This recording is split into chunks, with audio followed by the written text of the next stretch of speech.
Hello மக்களே, Pandya store அடுத்து என்ன நடக்க போகுதுன்றதை இந்த ஒரு வீடியோவில் ஒரு குட்டி ப்ரோமோவாக பார்க்கலாம் வாங்க.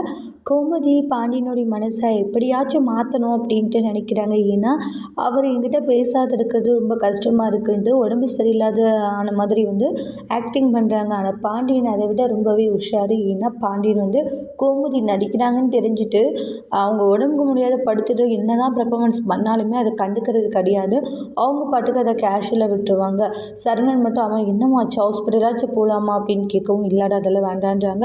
உடம்புக்கு முடியாத படுத்துட்டு இருக்க அந்த மனுஷன் என்ன ஏதுன்னு கூட கண்டுக்கிறார பார்த்தியா அப்படின்ற மாதிரி தான் கோவப்பட்டுக்கிட்டு இருக்காங்க. அதுக்கு அடுத்து தான் கடைக்கு வந்தது. அப்பா அம்மா உடம்புக்கு முடியாது இருக்காங்க, என்ன இதுன்னு பார்த்துட்டு வந்துருக்கலாம் இல்லையாப்பா. டே அதை விட நம்மளுக்கு எந்த வேலையும் இல்லையே, என்ன நம்மளுக்கு 1008 வேலை இருக்குது வாடா அப்படின்னு சொல்லி கூட்டிகிட்டு போயிடுவாங்க. அம்மா நீ நடிச்சு தானேம்மா நடித்த, அம்மா ஆனம்மா பிரமாதமாக நடித்த, உன்ன அளவுக்கு யாருமே இங்கே நடிக்கவே முடியாது, நீ நடிச்சன்றது எனக்கே தெரிஞ்சிடுச்சுமா, அப்பாவுக்கு தெரிஞ்சிருக்காத என்னன்றாங்க.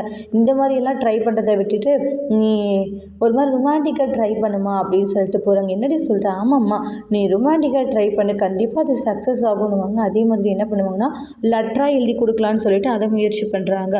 அடுத்து என்ன நடக்க போகுது, அதனால் பாண்டியனுடைய மனசு மாறப்போதான்னு வெயிட் பண்ணி பார்க்கலாம். தேங்க்யூ.